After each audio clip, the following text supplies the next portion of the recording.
Saudara Presiden Joko Widodo melantik 3 menteri, 1 wakil menteri dan beberapa kepala badan di Istana Negara Jakarta Senin pagi. Menteri yang baru dilantik adalah Menkumham, Menteri SDM, Menteri Investasi sekaligus Kepala BKPM, dan tambahan Wakil Menteri Kominfo. Saya bersumpah. Demi Allah saya bersumpah. Bahwa saya. Akan setia kepada. Sebagai Menteri Energi dan Sumber Daya Mineral. Presiden Joko Widodo melantik 3 menteri, 1 wakil menteri dan beberapa kepala badan di Istana Negara Jakarta Senin pagi.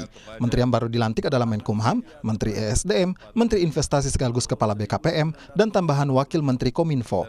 Presiden juga melantik Kepala Badan Gizi Nasional, Kepala Kantor Komunikasi Kepresidenan, serta Kepala Badan Pengawas Obat dan Makanan.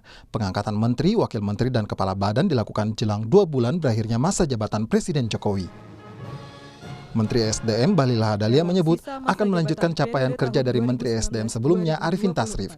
Meski hanya tersisa 2 bulan menjabat, Bahlil menyebut akan menyempurnakan kinerja Menteri SDM sebelumnya. Bahlil mengeklaim hubungannya dengan Arifin Tasrif akrab sehingga ia yakin transisi akan berjalan lancar. Bahlil menyebut punya gaya kepemimpinan tersendiri. Saya pasti habis ini saya akan komunikasi sama Pak Arifin karena saya sama beliau kan hubungan abang adek. Komunikasi kami kan sangat baik sekali. Jadi pasti yang sudah bagus, saya akan lanjutkan. Kemudian saya akan tanyakan apa-apa yang menjadi PR yang harus saya selesaikan. Jadi bukan berarti ada pejabat baru masuk kemudian merombak kebijakan, nggak boleh. Yang sudah bagus kita lanjutkan. Saya yakin semua pasti punya strategi ya. Masing-masing mempunyai style kepemimpinan. Justru tantangan bagi kita lah dengan waktu yang ada kita harus mampu memberikan kontribusi kita yang terbaik kepada bangsa dan negara.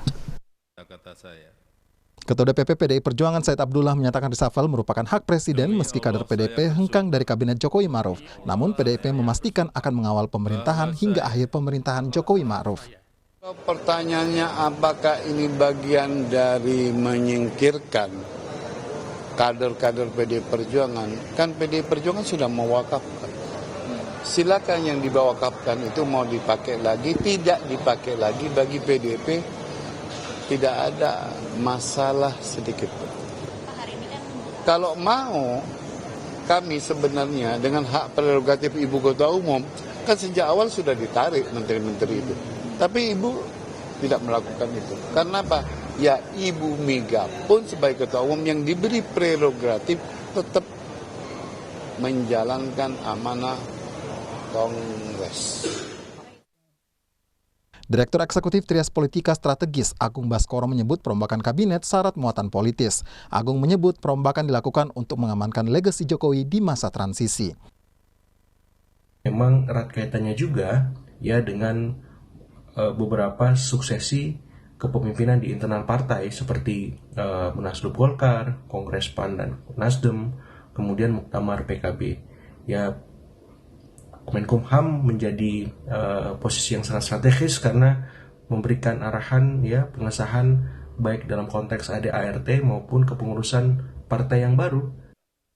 Pelantikan menteri diklaim istana untuk memudahkan transisi pemerintahan meski perombakan dilakukan 2 bulan jelang masa akhir jabatan Presiden Jokowi. Tim Liputan Kompas TV.